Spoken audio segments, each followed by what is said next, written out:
नमस्ते, मैं हूं रविंद्र गौतम और आप देख रहे हैं ब्लंटली स्पीकिंग। आज का मुद्दा है जनता कोरोना और कतार दोनों से ही त्रस्त है।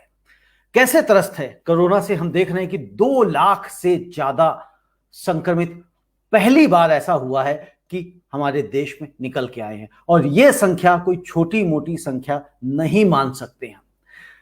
कोरोना से यानी कि जब आपको कोरोना हो जा रहा है तब भी हम परेशान हैं, फिर उसके बाद उसके टेस्ट के लिए हम परेशान हो जाते हैं कि टेस्ट कहां और कैसे होगा। वो हो जाता है तो उसके लिए रिपोर्ट नहीं मिल रही है। मैं ऐसा नहीं कर रहा हूं कि हर राज्यों में ऐसा हो रहा है, कहीं कहीं कुछ राज्यों में ये खबरें भी आ रही हैं।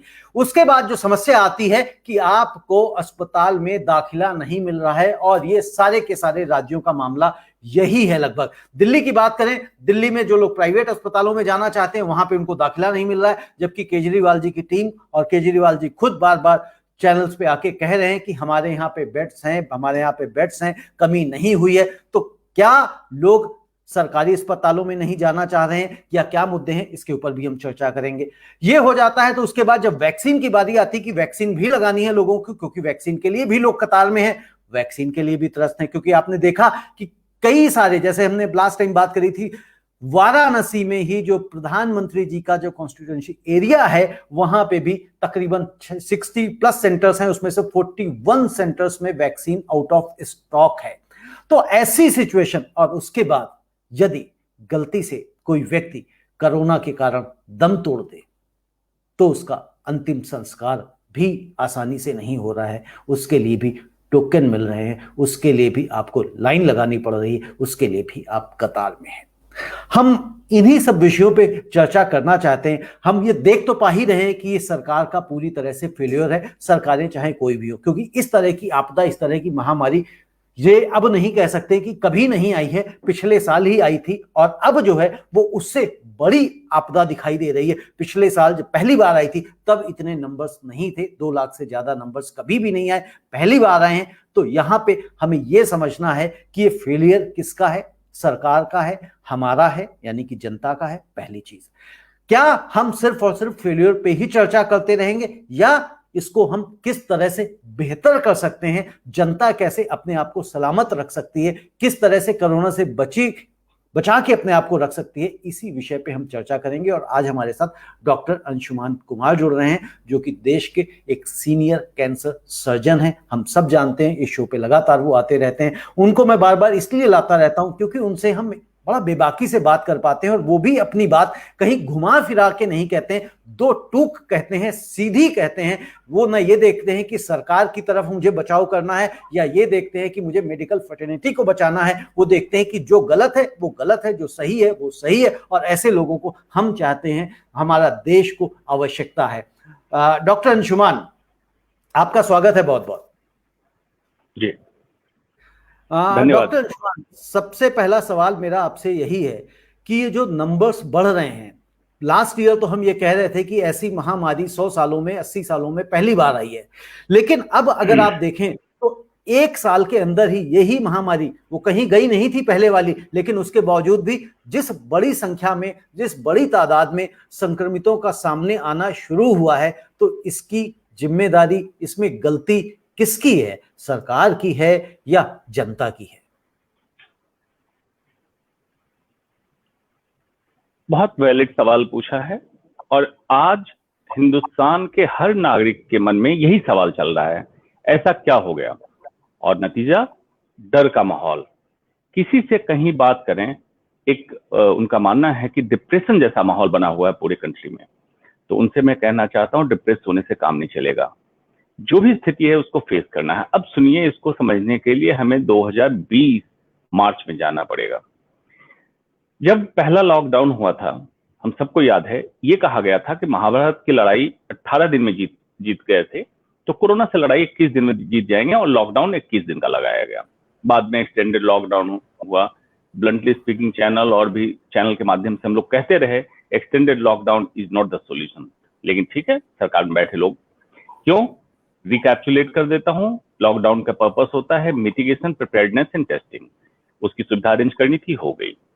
फिर क्या हुआ, पब्लिक को यह समझा दिया गया, परसेप्शन, पब्लिक परसेप्शन एक चीज होती है जो साइकोलॉजी लेवल पे देखते हैं कि लॉकडाउन ही कोरोना का इलाज है, आप घर में बंद रहिए, कोरोना नहीं होगा। तो पब्लिक ने इसको गांठ मान ली, डायल टोन भी चलने लगे टेलीफोन पे, और बाद में डायल टोन में जब बदलाव आया और पब्लिक परसेप्शन बदला गया कि अनलॉक की प्रक्रिया शुरू हो गई है, तो पब्लिक क्या समझेगी कि भाई लॉकडाउन था, कोरोना था, अब कोरोना का खतरा खत्म हुआ, अनलॉक हुआ। ये मानसिक स्तर पे जब पब्लिक ने सोचा अनलॉक की प्रक्रिया चालू होगी, आपने देखा भाई पहले केसेस कम होने लगे। लेकिन खास बात समझने कोरोना में ये है कि आज का आंकड़ा चाहे कम होता या बढ़ता, जो दिख रहा है नहीं है, लगभग 3 हफ्ते से 1 महीने पुरानी बात है, जिसका रिफ्लेक्शन आज दिख रहा है। तो जनवरी 2021 में आंकड़े काफी कम होने लगे, और वही जनवरी 2021 में 16 जनवरी से वैक्सीनेशन स्टार्ट हो गया। अब वैक्सीनेशन को इस तरह से बढ़ा चढ़ा के दिखाया गया कि वैक्सीन आ गया मतलब अब कोरोना से सभी लोग इम्यून हो गए, जबकि ऐसी बात नहीं थी। पहले हेल्थ केयर वर्कर को लगना था, फिर 60 प्लस 45 प्लस विद कोमोर्बिडिटीज को लगना था, फिर 45 प्लस के लिए ओपन किया गया, और आज भी वैक्सीन सभी के लिए ओपन नहीं है, नंबर 1। तो ये बताना चाहिए था कि भाई सबके पास वैक्सीन पहुंचने में कम से कम अगस्त सितंबर या हो सकता है ईयर एंड लग जाए। अभी आप लोग एहतियात रखें, एहतियात बरतते रहें। दूसरी बात जो नहीं बताई गई, वैक्सीन का प्रोटेक्शन लेवल कितना है, 72 से 80%। तो बाकी लोग जो बचेंगे इन्फेक्ट होंगे, ये बात बतानी थी, ये मिस हुआ। तो उसको बहुत ज्यादा हाइप कर दिया गया, वैक्सीन आ गया मतलब अब कोरोना से बच गए। यही भूल हुई जिसके कारण पब्लिक ने सोचा कि अब कोरोना खत्म, वैक्सीन भी आ गई। इसके ऊपर आग में घी का क्या काम किया, किसान आंदोलन, भीड़ लगी है, चुनावी रैलियां टीवी पे दिख रहे हैं, लाखों लाखों की संख्या में भीड़। लोगों ने सोचा अब कोरोना गया, और अगर चुनाव में कोरोना नहीं कुछ कर रहा है, किसान आंदोलन नहीं कर रहा है, और अभी की हालत देख लीजिए, शाही स्नान हरिद्वार में अगर कोरोना कुछ नहीं कर रहा, तो पब्लिक ने सोचा अब कुछ नहीं करेगा। पब्लिक बिल्कुल उतर गई, बिना मास्क के हर जगह जाना, पार्टी करना, गैदरिंग करना, शादियों में भीड़ इकट्ठी होना। वहां से लेते लेते आज हम इस कदर पहुंच गए। अब जब केसेस सर्ज हो रहे हैं, और इसके ऊपर क्या हो गया, जैसे केसेस सर्ज होने लगे, 4 इंपॉर्टेंट स्ट्रेन वायरसेस के आ गए, UK strain, Brazilian strain, south African strain, और अभी जो आया डबल म्यूटेंट इंडिया का E484Q L452, इसमें संक्रामक क्षमता ज्यादा है। तो देखिए कैसे इस तरह से नेक्सस बना और कोरोना के केसेस सर्ज लेने लगे, बढ़ने लगे तेजी से। आपके पास अब सुविधाओं की कमी, तो एक तरफ तो पैनिक हुआ, नंबर ऑफ केसेस बढ़े, जिसको हम कहते हैं कोविड मीटर बहुत तेजी से घूमने लगा। अब जब पैनिक अटैक हुआ तो अस्पताल में बिस्तर नहीं है, ऑक्सीजन नहीं है, बेड नहीं है, और जैसे ऐसा होता है, खासकर दिल्ली में मैं देखता हूं, प्राइवेट अस्पताल की बात आने लगती है। तो प्राइवेट अस्पताल की बात क्यों आ रही है? प्राइवेट अस्पताल में सुविधा होनी चाहिए, जिसकी चॉइस हो जाए, लेकिन पब्लिक हॉस्पिटल में सरकारी अस्पताल ये बताए कि उसका कितने बेड्स हैं और बिल्कुल ओपन है, अल्ट्रा मॉडर्न फैसिलिटी है हमारे पास, आके आप भर्ती हुई है। ये स्थिति आज जो लोग पूछ रहे हैं डिप्रेशन, इसी कारण है कि उनको समझ में नहीं आ रहा है कि क्या करें। हमने तो सारी बातें मानी सरकार ने जैसे जैसे कही, हाँ ये मैं मानता हूं, पब्लिक कहां गलत हुई। पब्लिक ने मास्क लगाने के तरीके से नहीं लगाया, डर से लगाया, पब्लिक ने ये गलती की थी।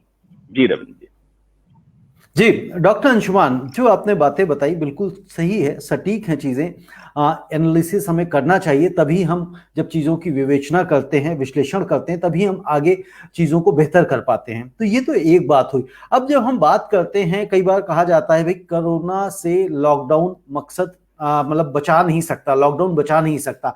ये आप भी कई बार कह चुके हैं, हम भी कई बार कह चुके हैं, बहुत सारे जो ज्ञानी लोग हैं उस बात को मानते भी हैं, समझते भी हैं।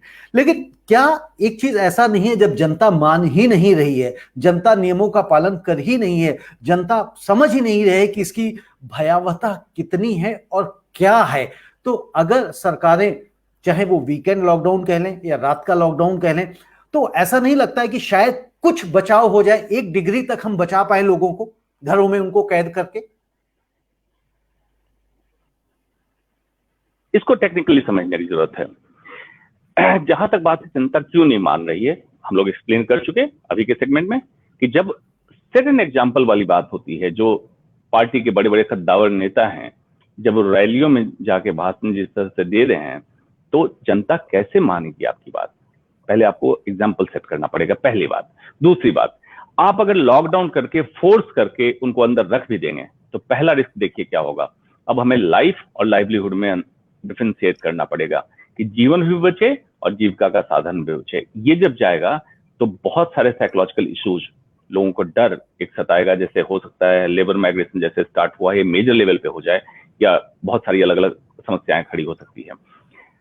उससे खास बात क्या होगी कि लॉकडाउन करके हम बस इतना करेंगे, जो नंबर ऑफ केसेज अभी से 3 हफ्ते 4 हफ्ते बाद निकलने के हैं वो ना निकल के 2 महीने इसको डिले कर देंगे, इतना ही होगा, अंतर कुछ नहीं होगा। इन केसेज के नंबर्स को डिले कर सकते हैं। जैसे लॉकडाउन अब करेंगे, 15 दिन बाद के नंबर ऑफ केसेज गिरने लगेंगे, कुछ टेस्टिंग भी कम कर दी जाएगी, और जब टेस्ट गिरने लगेंगे तो लोगों के परसेप्शन में आ जाएगा लॉकडाउन देखो कारगर हो गया। डॉक्टर साहब तो ऐसे ही कहते थे, मैं तो साइंस के बेसिस पे कहता हूं कि लॉकडाउन कारगर नहीं होगा, सिर्फ आप डेट चेंज कर देंगे। जो घटना आज घटनी है वो 2 महीने बाद घटेगी, घटना घटनी है। अब मतलब घटना घट के रहेगी, चाहे कुछ भी हो जाए, सिर्फ आप उसको डिले कर सकते हैं, इससे ज्यादा कुछ नहीं कर सकते। जी जी डॉक्टर अंशुमान, ऐसी स्थिति में सरकारें जो उनसे शायद हो रहा है, जो उनको कर सकती होंगे वो कर रहे हैं, जनता क्या करे? क्योंकि अब आप ये समझ चुके हैं, जनता भी समझ रही है कि सरकारों के बस का है नहीं। वो वैक्सीन आपको उपलब्ध करा सकते हैं, देर सवेर जितनी भी करा देंगे, बेड आपको उपलब्ध करा देंगे जितने भी करा देंगे, लेकिन हम कोरोना से ग्रसित ही ना हो, इसके लिए क्या उपाय हैं, क्या किया जाना चाहिए? जी, चलिए समाधान की तरफ बढ़ते हैं। पहले तो यह है कि सरकार कुछ नहीं कर सकती, ऐसा नहीं है। पहले तो उनका कर्तव्य है, directive principle of the state ये कहता है कि आपको ये काम करके देना होगा, मतलब स्वास्थ्य संबंधित प्रिवेंशन, मतलब बीमारी ना फैले और फैल जाए तो उसके इलाज की सुविधा मुहैया कराना। ये directive principle of the state हमारा संविधान में लिखा हो, उसी का कहना, मैं नहीं कह रहा हूं। लेकिन सरकार तब करेगी जब आप मांगिएगा। कंट्री की प्रायोरिटी हेल्थ कभी रही ही नहीं। अगर हेल्थ प्रायोरिटी होती और जनता मांगती तो सरकार इस चीज को देती। पहली बात, थोड़ी देर के सरकार को हटाइए। जनता क्या करे? जनता ये करे, नंबर 1, कोविड मीटर या जो भी पैनिक सिचुएशन चल रही है उसको देख के पहले पैनिक अटैक में आप मत जाइए। थमिए, थोड़ी देर सांस लीजिए गहरी और सोचिए कि आपको क्या करना है। क्या करना है इससे मतलब ये है कि जो बेवजह आप बाहर निकल रहे थे वो तो निकलना बंद कर दीजिए, क्योंकि इतने इन्फेक्टेड केसेस बाहर घूम रहे हैं, आप कब इन्फेक्ट हो जाएंगे पता नहीं चलेगा। जीवन शैली में सुधार, ब्लंटली स्पीकिंग चैनल के माध्यम से हम लगातार कहते आ रहे हैं कि कोरोना का समय एक समय मिला है, जीवन शैली में सुधार करें। और कोरोना से संक्रमण हो सकता है, वो सारी ना हो, बीमारी ना हो, मतलब अति गंभीर रूप ना लें, फेफड़े में इंजरी या इंटेस्टाइन में इंजरी आपकी ना हो, तो इसके लिए तैयारी करनी है। मास्क का प्रयोग समुचित तरीके से, जैसे पुराने अगर आर्काइव में जाएंगे ब्लंटली स्पीकिंग के वीडियो में आपको मिल जाएगा मास्क किस तरह से लगाना चाहिए और कितना लगाना चाहिए, कहां लगाना चाहिए, कैसे हाथ धोने चाहिए, सबका वीडियो अवेलेबल है। उदाहरण के तौर पर बता तो मास्क बिल्कुल इस तरह से फेस को कवर करते, टुड्डी तक कवर करे, ताकि एयर जिसमें कोरोना के ड्रॉपलेट हैं डायरेक्टली आपके पास ना आए।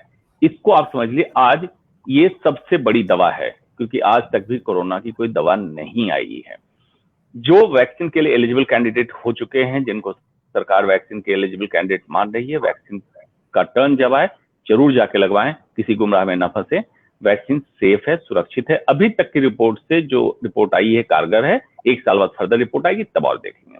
और उससे अहम बात क्या है कि कम्युनिटी पार्टिसिपेशन, देखिए इसीलिए मैं बार बार शुरू से कहता हूं इसमें फिजिकल डिस्टेंसिंग की जरूरत है, सोशल डिस्टेंसिंग की जरूरत नहीं है। जैसे अभी हम चैनल के माध्यम से जुड़े हैं, हम सोशली कनेक्टेड हैं, सोशल डिस्टेंसिंग में नहीं है।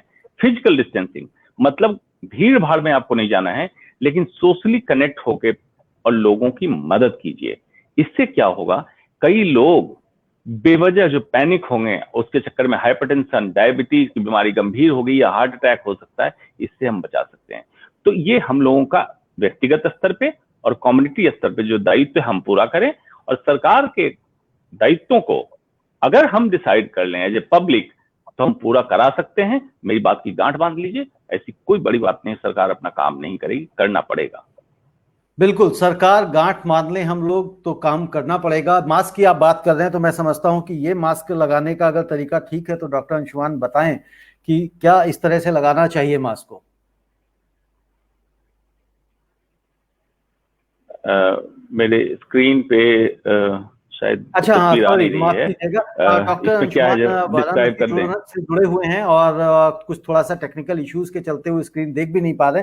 तो जब हम मास्क लगाने की जो बात कर रहे थे, तो आप इस तरह से मास्क लगाएं, नाक को ऊपर तक कवर करें और जितना ये नीचे आप कवर कर सकते हैं, ठोडी से नीचे वहां तक इसको आप कवर कर लें। क्योंकि आप लोग, बहुत सारे लोग देखते हैं कि मास्क को हम ऐसे लगा लेते हैं कि थोड़ी सी नाक ऊपर से सांस ले लें, कुछ सांस चली जाए। कुछ लोग नाक के बिल्कुल नीचे रखते हैं। कि कुछ लोगों को सांस की वाकई में प्रॉब्लम हो जाती है, जिनको आदत नहीं है, जिनको हैबिट नहीं है, वो नहीं यूज कर पाते। डॉक्टर अंशुमान ने भी कई बार ये बताया। लेकिन हमें अब ऐसा समय आ चुका है कि हमें आदत डालनी पड़ेगी।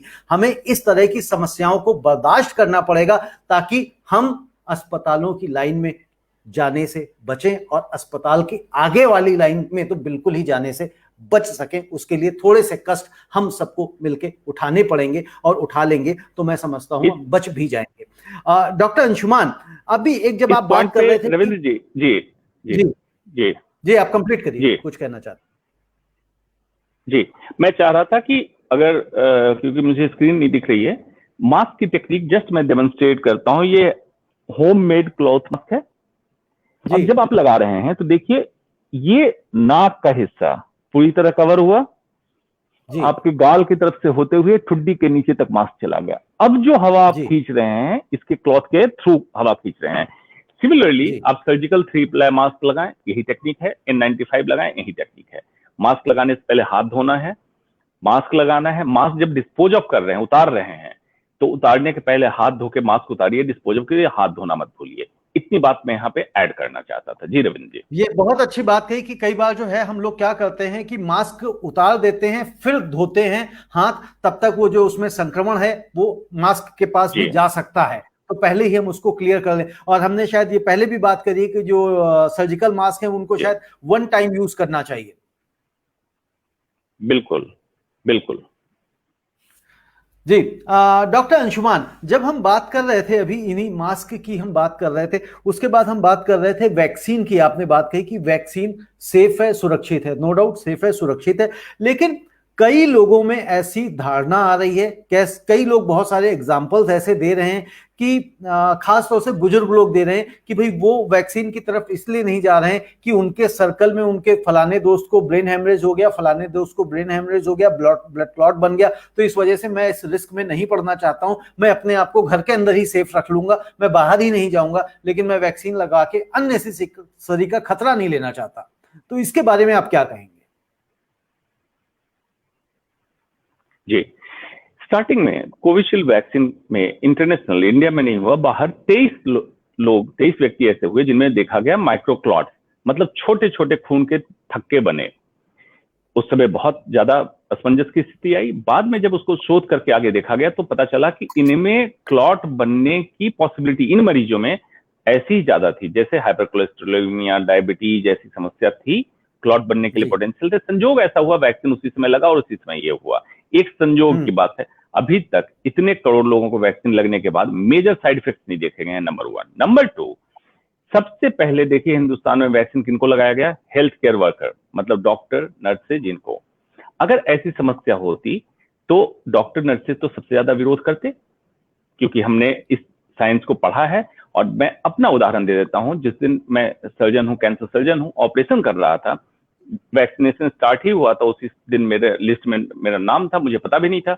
मेरे पास फोन आया कि डॉक्टर साहब आपका लिस्ट में नाम है। मैं ओटी से उतर के गया नीचे जहां वैक्सीनेशन सेंटर था, मैंने वैक्सीन लगवा के दोबारा ऑपरेशन थिएटर में आया। मैंने ऑपरेशन किया पूरे दिन और शाम तक मैं भूल चुका था मुझे वैक्सीन लगा। लोगों ने मुझे याद दिलाया, सर वैक्सीन लगा, आपको कोई दिक्कत नहीं है? मुझे दिक्कत नहीं हुई। उसके बाद बहुत सारी बातें मैंने सुनी भी। 28 दिन बाद दूसरी डोज लगी। दूसरी डोज के बाद भी मैं सच्चाई के साथ बोलता हूं, इसमें कोई बढ़ाने की बात है ना कोई छुपाने की बात है, मुझे न बुखार हुआ, न कोई दर्द हुआ, न मैलेज जिसको कहते हैं थकावट का होना, नहीं हुआ। लेकिन छोटे मोटे साइड इफेक्ट वैक्सीन में हो सकते हैं। हर शरीर का अलग अलग होता है। हल्का फीवर आ सकता है, आपको शरीर में दर्द हो सकता है, हेडेक हो सकता है, जहां पे वैक्सीन लगा इंजेक्शन साइट पे दर्द हो सकता है। लेकिन अगर आप पहले से ही साइकोलॉजिकली बहुत डरे हुए वैक्सीन के कारण, हो सकता है आपको चक्कर आ जाए, हो सकता है आपका बीपी शूट कर जाए, इसलिए मेंटली प्रिपेयर रहिए। वैक्सीन से ऐसी कोई तकलीफ नहीं हो रही है। और दूसरी बात, वैक्सीनेशन के 40 मिनट बाद आपको ऑब्जर्वेशन में रखा जाता है। कोई तकलीफ होगी तो वहाँ डॉक्टर उपलब्ध होते हैं, आपकी देख रेख करेंगे। इसलिए डर को निकालिए मन से, और वैक्सीनेशन की पॉसिबिलिटी मिलती है तो लगवाइए जाके। जी, तो आई थिंक काफ़ी क्लैरिफाई कर दिया आपने, चीज़ों को बता दिया। डॉक्टर अंशुमान, अगर हम इस पे एक चीज़ और देखें, अभी एक जो वैक्सीन की शॉर्टेज के ऊपर बात चल रही है, जो डोज का, जो सेकेंड डोज का जो टाइम है, तो कहा जा रहा है कि कई बार कुछ लोगों को सेकेंड डोज के टाइम भी अगर उनका निकल जाता है तो फिर उस केस में क्या होगा? देखिए, एक तो अभी जो इंटरनेशनल गाइडलाइन है उसमें रिवीजन हुआ है कि कोविशील्ड वैक्सीन को देखा जा रहा है पहले 4 हफ्ते बाद सेकेंड डोज लगती थी, जिसको हम कहते थे बूस्टर डोज। अभी उसकी डोज की जो टाइमिंग है उसको चेंज करके 6 से 8 हफ्ते कर दिया गया है दूसरी डोज के लिए। अगर संजोग से आपकी दूसरी डोज का टाइम निकल गया तो ये मत समझिए आप फेल हो गए। पहली डोज लग के एंटीबॉडी आपके शरीर में बन रही थी, दूसरे जो वैक्सीन लगती, दूसरी खुराक जो जाती है उसको इसलिए कहते हैं बूस्टर डोज, की इस चैलेंज को और बढ़ा दें। तो इसको आप जब भी आपको समय मिले, समय निकल गया, जाके सेकेंड डोज ले लीजिए।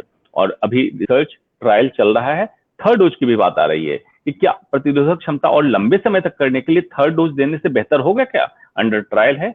अगर इसमें सफलता हमें मिलती है तो तीसरी डोज की भी जरूरत हो सकती है, और आने वाला समय बताएगा। आने वाला समय बताएगा। डॉक्टर अंशुमान, इस दौरान में जो नंबर्स बड़ी तेजी से बढ़ रहे हैं, 2 लाख से ऊपर केसेस आ गए। आपने देखा था कि भाई पिछली बार ऐसा नहीं हुआ, इस बार 2 लाख से ऊपर केसेस आ गए। क्या आपको लगता है आने वाले समय में हम इससे ज्यादा और बड़े नंबर्स देखेंगे? बिल्कुल। जो आज आप देख रहे हैं ये तो अभी होली और जो अनलॉक की प्रक्रिया चालू हुई, वैक्सीन इंट्रोड्यूस हुआ, उसके बाद की कहानी अभी आप देख रहे हैं।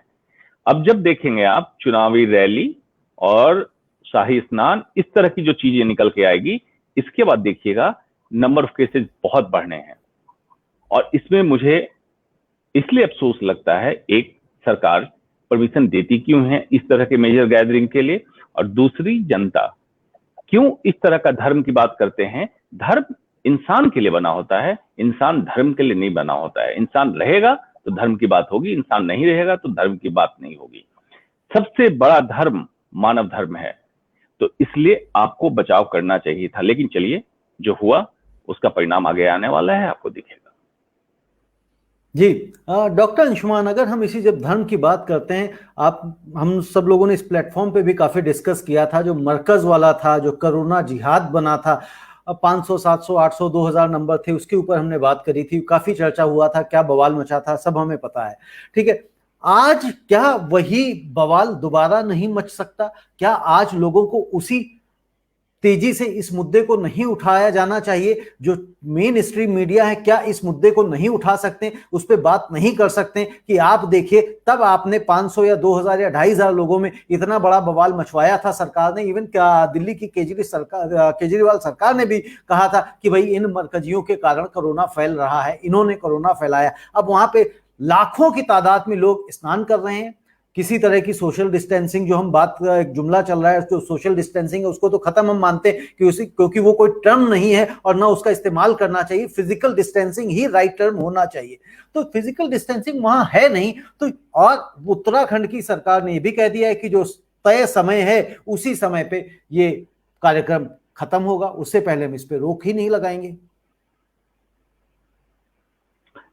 देखिए, जो उसमें तबलीगी जमात की बात हुई थी, आपके चैनल के माध्यम से भी हम लोगों ने काफी इस बात को उठाया था कि एज ए मेडिकल एक्सपर्ट हमें कुछ फर्क नहीं पड़ता है कि कोई व्यक्ति बीमार हुआ या कोई व्यक्ति हमारे सामने आया, वो किस मजहब का है, किस जाति का है, किस धर्म का है, नंबर 1। नंबर 2, ये जो इल्जाम लगाने वाली बात है, जरा इमेजिन कीजिए कि कोई व्यक्ति खुद संक्रमित होकर दूसरों को संक्रमित करके मारना चाहेगा। उस समय तो हालत ये थी कि नोवल कोरोना वायरस कहा जा रहा था, इसके बारे में पता ही नहीं था। कोरोना वायरस मीन्स मौत, उस समय लोग समझते थे। उस समय ऐसा होना चाहिए था, नहीं होना चाहिए था। संजोग ऐसा बैठा कि कुछ लोग अपने जो भी धर्म के संबंध में, संप्रदाय के संदर्भ में एक जगह इकट्ठे थे, लॉकडाउन कर दिया गया और बंद रहे अंदर। बाद में कोर्ट ने भी इस पर रिपोर्ट दी कि भाई ऐसा कुछ नहीं था, कोई इंटेंट नहीं था। हर समय क्राइम में हम देखते हैं इंटेंट अगर नहीं था तो ऐसा नहीं हुआ। अब लोग क्यों नहीं बोलेंगे एक साल के बाद इतने रिसर्च पेपर आने के बाद भी यही कहा जा रहा है कि फिजिकल डिस्टेंसिंग ही बचाव का तरीका है, और उसके बाद अगर शाही स्नान की परमिशन सरकार दे रही है तो सवालिया निशान तो खड़े होंगे। और जनता भी जो उस समय बहुत ढिंढोरे पीट रही थी, व्हाट्सएप पे बहुत सारे वीडियो सर्कुलेट कर रही थी, उनसे भी सवाल पूछना चाहिए कि आपको नहीं लगता है कि इस तरह की भीड़ नहीं होनी चाहिए? क्यों? कारण एक है, अगर हिंदुस्तान के किसी भी स्टेट, किसी भी शहर में कोरोना केसेस बढ़ेंगे तो ये पूरे देश में फैलना है। ये मत सोचिए कि एक स्टेट या एक राज्य की बात होगी, और इसको कोई मतलब नहीं है। कोरोना वायरस एक सेकुलर वायरस है, कहां किस पार्टी की सरकार है उससे कोई मतलब नहीं है। उसको ह्यूमन डीएनए चाहिए, ह्यूमन डीएनए जहां मिलेगा वो उसको इन्फेक्ट करेगा। तो जहां तक बात है, आपने जैसे कहा दिल्ली सरकार ने उसमें कह दिया कि तबलीगी के चक्कर में दिल्ली में केसेस बढ़े। ये देखिए, जो कहते हैं, एक कहावत है डिगरा फोड़ने वाली बात, किसी के सर फोड़ दो अपना फेलियर बचाने के लिए। अभी भी देख लीजिएगा, यही होगा कि अगर हेल्थ केयर सिस्टम का फेलियर दिखने लगेगा तो लॉकडाउन लगा दिया जाएगा, ताकि लॉकडाउन में सब कुछ यथावत रुक जाए और इनको दिखने लगे सब कुछ अच्छा कर लिया, हमने बहुत अच्छा कंट्रोल किया। तो देखिए भाई, ऐसा है कि क्रेडिट अगर पॉलिटिशियन लेते हैं किसी चीज की तो डिस्क्रेडिट भी खुद ही लें। क्रेडिट लें खुद के लिए कि हमने इतना अच्छा कंट्रोल किया, और डिस्क्रेडिट पब्लिक कि पब्लिक ने मास्क नहीं लगाया। तो क्रेडिट आप लेते हैं तो डिस्क्रेडिट भी आप ही लीजिए। बड़ा डॉक्टर सिंपल अंशुमान, फॉर्मूला है। देखिए ये तो पॉसिबल नहीं है, प्रैक्टिकल नहीं है कि कोई भी व्यक्ति जो क्रेडिट लेगा वही डिस्क्रेडिट भी लेगा। हर व्यक्ति क्रेडिट ही लेना चाहता है, और डिस्क्रेडिट जैसा आपने कहा कि दूसरों के सर ठीकरा जो है ना फोड़ना चाहता है कि ये आपकी गलती है, आपका काम है, ये ह्यूमन नेचर है। और यहाँ पे ये भी है कि पिछली बार लास्ट टाइम प्रधानमंत्री जी बार बार आके टीवी के ऊपर बयान देते थे, भाषण देते थे, लोगों को शायद इनकरेज करते थे, कुछ बताते थे तो लोग शायद कुछ समझ भी जाते थे। लेकिन अभी तक आप देख लें कि प्रधानमंत्री जी को भी आना चाहिए आगे और बताना चाहिए लोगों को कि भाई क्या करें कैसे, क्योंकि प्रधानमंत्री जी नरेंद्र मोदी जी इतने पॉपुलर हैं हमारे देश में, और बहुत सारे लोग हैं जो उनकी बात को मानते हैं, समझते हैं। तो मुझे लगता है कि उनको वापस आना चाहिए और बार बार लोगों को अपील करनी चाहिए, जिससे लोगों को समझ जाएं। क्योंकि अभी चुनाव खत्म होने वाले हैं, हो सकता है उसके बाद वो आना चाहें, लेकिन तब तक ऐसा मुझे लगता है डॉक्टर अंशुमान काफी देर होती चली जा रही है। और ऐसी सिचुएशन अगर 2 लाख से 5 लाख में नंबर गए तो क्या होगा, क्या हालात होंगे, ये इमेजिन भी नहीं कर पा रहे हैं। कि सबसे बड़ा जो डर देख के, और जिसे कहते हैं ना दिल दहल जाता है, कि अस्पताल में आपको बेड नहीं मिलता है, एक बात हो सकती, लेकिन जब आपको शमशान में अंतिम संस्कार के लिए आपको वेट करना पड़ता है, टोकन लेने पड़ते हैं, नंबर के लिए आपको टाइम दिया जाता है 8-8, 10-10, 12-12 घंटे का, तो मुझे लगता है कि उससे ज्यादा करुणामयी कुछ भी नहीं हो सकता है। जी, पिछले साल ही मैंने कहा था, अगर स्थिति को काबू नहीं किया गया तो हिंदुस्तान में जलाने के लिए लकड़ी और दफनाने के लिए जगह की कमी पड़ जाएगी। आज ये नजारा दिख रहा है, और पुराना आर्काइव निकाल के वीडियो मेरा देख सकते हैं, जब मैंने ये बात कही थी आज वही हालत हो गई। अब बात है कि अगर चुनाव प्रचार करना है तो किस मुंह से कहेंगे कि आप डिस्टेंस कीजिए? तो पहले चुनाव खत्म हो जाने दीजिए, उसके बाद हो सकता है इस तरह की कोई बात निकल के आए और पब्लिक को बताई जाए। लेकिन इसका नतीजा बहुत भयावह होगा। कारण क्या है? देखिए रविंद्र जी, अभी जितनी देर हम डिबेट में बैठे हैं, हम लोग डिस्कशन कर रहे हैं, इतनी देर में कितने नए मरीज कोरोना के संक्रमित हो गए, और अनफॉर्चुनेटली कितनों की जानें चली गई। कोरोना संबंधित कुछ कोर्ट में केस भी फाइल होता है, आरटीआई पीआईएल डलता है। पीआईएल जब डलता है तो कोर्ट की डेट 1 महीने या 15 दिन बाद की दी जाती है। जैसे हाल फिलहाल में एक केस का मुझे पता है, उनको कल डेट जो दी गई है वो 30 अप्रैल की दी है, और 30 अप्रैल तक केस इतने बढ़ जाएंगे। तो इसमें गवर्नेंस, जुडिशियरी यानी एग्जीक्यूटिव, जो तीनों को मिला के हम समझते हैं, मतलब लेजिस्लेशन, जुडिशियरी एंड एग्जीक्यूटिव को मिला के हम समझते हैं सरकार, इनको बहुत अर्जेंट डिसीजन लेना चाहिए और इस तरह के इश्यू को अर्जेंटली एड्रेस करना चाहिए, न कि इसको उसी तरह से तारीख पर तारीख, इस बीच कितनी जानें चली जाएंगी, दुर्भाग्यवश अच्छा नहीं होगा। जी, डॉक्टर अंशुमान, एक चीज और बताएं, जिस तरह से लोग सुबह पार्क में जाते हैं अपनी हेल्थ के लिए, अपने स्वास्थ्य के लिए, अपने आप को स्वस्थ रखने के लिए, क्या अभी भी पार्क जाया जा सकता है, या जाने से बचा जाना चाहिए, या जाना खतरनाक है, जाए ही नहीं? दो चीजें हैं, क्या पार्क जाने से बचा जाए, ना जाएं, यदि जरूरी है तो जा सकते हैं, या बिल्कुल भी नहीं जाएं? क्या आप सजेस्ट करते हैं? देखिए, जिस तरह से अभी सर्ज ऊपर जा रहा है ये बहुत भयावह है, पिछले साल से ज्यादा तेजी से बढ़ रहा है, इन्फेक्टिविटी रेट भी ज्यादा है और ज्यादा तेजी से बढ़ भी रहा है।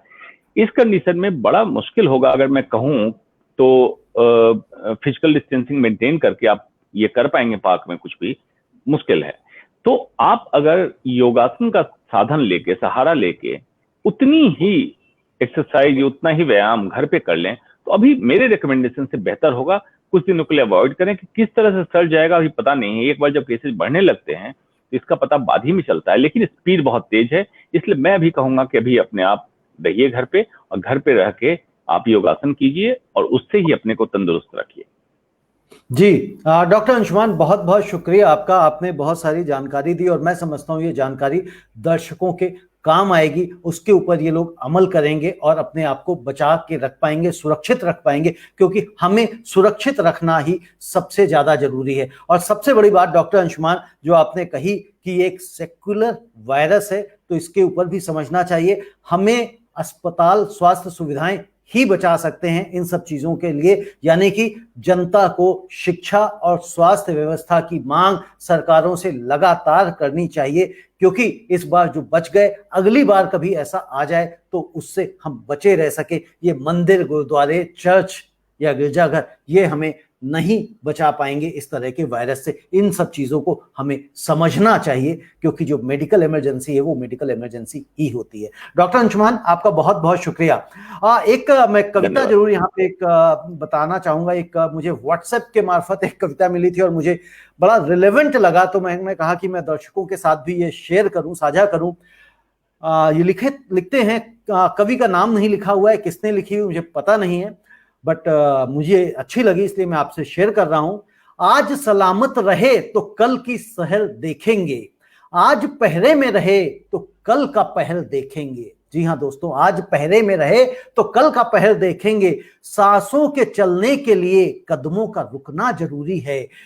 घरों में बंद रहना दोस्तों हालात की मजबूरी है।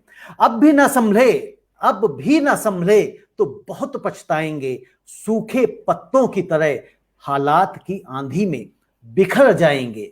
अब भी ना संभले तो बहुत पछताएंगे। सूखे पत्तों की तरह हालात की आंधी में बिखर जाएंगे। यह जंग मेरी या तेरी नहीं, हम सब की है। इसकी जीत या हार भी हम सब की है। अपने लिए नहीं, अपनों के लिए जीना है। अपने लिए नहीं, अपनों के लिए जीना है। यह जुदाई का जहर दोस्तों घूट घूट पीना है। आज महफूज रहे तो कल मिलके खिलखिलाएंगे, गले भी मिलेंगे और हाथ भी मिलाएंगे। धन्यवाद दोस्तों। अपने आप को सुरक्षित रखें, ताकि हम अपने आप को, जिस तरह से इस कविता में लिखा है कि अगर बेहतर रहे, महफूज रहे, तो कल फिर मिलेंगे, खिलखिलाएंगे और गले भी मिलेंगे और हाथ भी मिलाएंगे। धन्यवाद, नमस्ते।